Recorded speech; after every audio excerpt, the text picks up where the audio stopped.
All right, hey everybody, Nerds Drink Whiskey. Today we are drinking, we're sampling another local bourbon.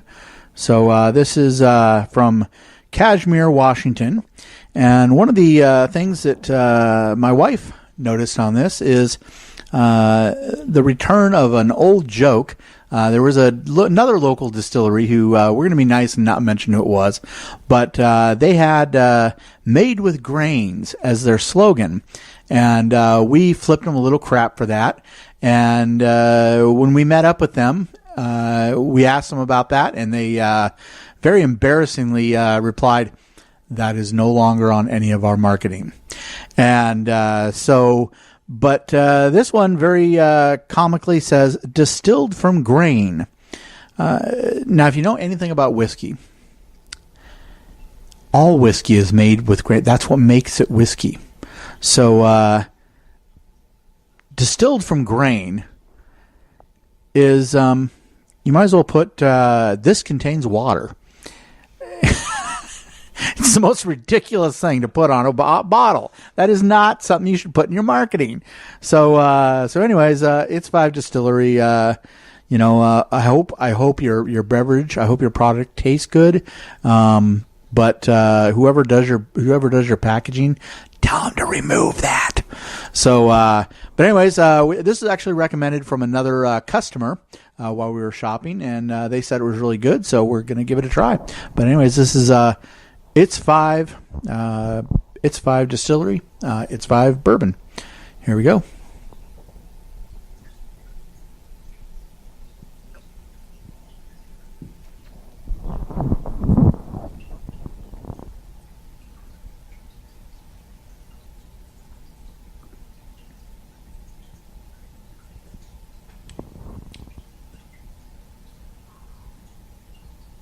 I don't like the finish. Not at all.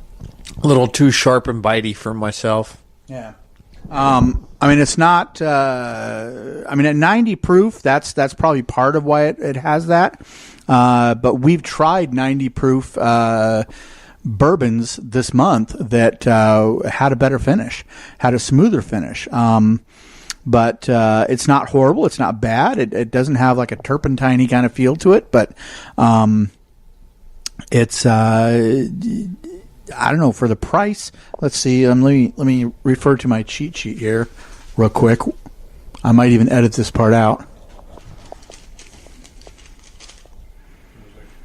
Let's see. Yeah. So for just under $40. Hold on, because I'm gonna probably edit that part out. So for just under $40. We've tasted better bourbons that were cheaper than this. So for the price, I'm gonna say not recommend. It's not a bad bourbon. It's decent, especially for a 90 proof. But for the price, I'm gonna say not recommend. What's your thought? Personally, I think with that sharp finish, it's got an okay mouthfeel to it. But for me, I don't think I would really recommend it myself. It's okay, but it's definitely not. I wouldn't put it in like anything along my maybe even top 15 of the whiskeys around here. But it's drinkable, but. I think that finish just kind of puts me off a little bit. Yeah. The taste, I wasn't a big fan of the taste. It's okay. It's just nothing to get excited about. But yeah, not that phenomenal, not that impressed. It's decent. And for $40, it should be a little more than decent. So anyways, it's 5 o'clock from It's 5 O'Clock Distillery. Out of Kashmir, Washington. We're sorry, but we're going to give a not recommend. Maybe if you mix with the recipe a little bit, maybe we'll try it again sometime. But and until then, see you next time for Nerds Drink Whiskey.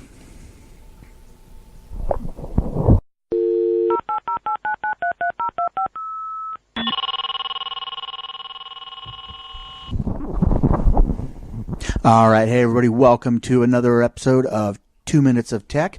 So this is part 2 of a series we're doing on how to set up a media computer for your house. And last week, we talked about backing up the files. It's extremely important that you back up all your files. So last week we have an episode where we used a USB external hard drive to back everything up. So now that I had everything backed up, this week what I did was I started to install a new operating system. Now, if your computer can handle it, Windows 10 is the best operating system if you run Plex. I've asked around and researched around. A couple of friends of mine whose opinion I trust more than my own have said that Windows 10 is the best to use with Plex. However, my computer's a lot older. It wouldn't quite handle it, so I'm using Ubuntu Linux.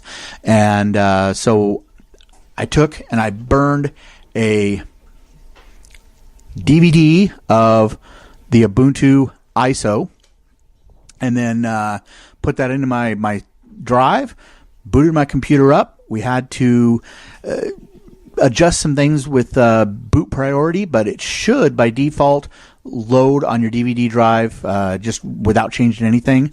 If not, try and figure out what it would take to change that. That's a whole series of episodes. But yeah, once you get the Ubuntu drive, that CD working in your drive for the Ubuntu setup, everything is extremely simple. It's very user intuitive, and you should have no problems with it. But feel free to ask questions in the comments, and we'll do our best in the follow-up episode. Until then, see you next week for another 2 Minutes of Tech.